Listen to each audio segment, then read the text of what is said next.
Hi, I'm Ben Summers, Director of Microsoft 365 Platform Marketing here at Microsoft. And I'm Michael Moore, Principal Partner Solutions and Technology at Neo4j. Today, we're talking about how to use Microsoft Graph and Neo4j technology to understand enterprise communications. To kick things off, let's take a minute to talk about Microsoft Graph. Graph is a rich source of data that's built around relationships with people and groups in Microsoft 365. It's the container for all the data that describes the patterns of productivity, collaboration, identity, and security in an organization. You might even go so far as to say it's the digital twin for the productivity in your organization. We use Microsoft Graph extensively in our own products. For example, in Outlook, it's the database that powers the drop-down menu, for example, in your email address when you address them. Or when you're picking files, it knows which files you've worked on most recently. In Teams, it describes all the channels and all of the chats that you have, as well as the communications that take place within them. So there's really a lot going on that's being captured in the Microsoft Graph. The thing that's really interesting about it is that we don't think that much about the ways in which it's changing how we're working inside of our own products.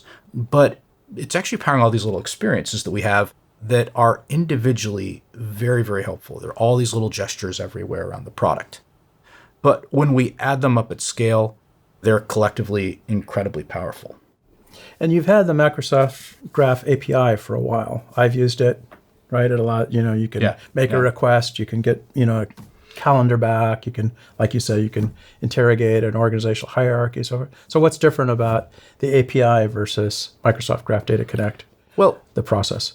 We've always thought of APIs as being very transactional. You basically CRUD operations that you send and receive data from the API, and it's really small batch stuff. Right. It's requests at an individual basis or maybe at a batch basis. When you are talking about something like Microsoft Graph Data Connect, we're now talking about looking at data at scale, bulk volumes of data. The data, for example, from the entire history of your organization's time being in a Microsoft 365 tenant. So that's a very, very different way of thinking about the data that you have. But it comes, I think, with a set of very, very different obligations, right? Yep. The fact is that your organization's data at scale is sensitive, and you want to make sure that there's compliance built around it. You want to make sure that the complexity of extracting that data is abstracted as much as possible. You also want to make sure, though, that there's security and governance built around that. And these are all the things that we've had to think about. We have started to see customers really ask for the ability to look at data at this scale. And so even though we're just beginning to understand all the potential use cases for it, we do see opportunity in certain areas. For example, sales effectiveness is one of those areas, right? The ability to look not just at what's happening between, say, your customer service agents and the customers, to be able to look all the way down into your organization and get that really rich, 360-degree view of your organization. We also see that information security is a really interesting area when you talk about the ability to look at threats not just from the outside of your organization, but from the inside of your organization. The richness of this data really enables this. And I know this is the scenario that we're going to talk about a little more as we go forward. Process optimization is obviously a huge area where you can look at the way that information, data, communications are flowing through your organization.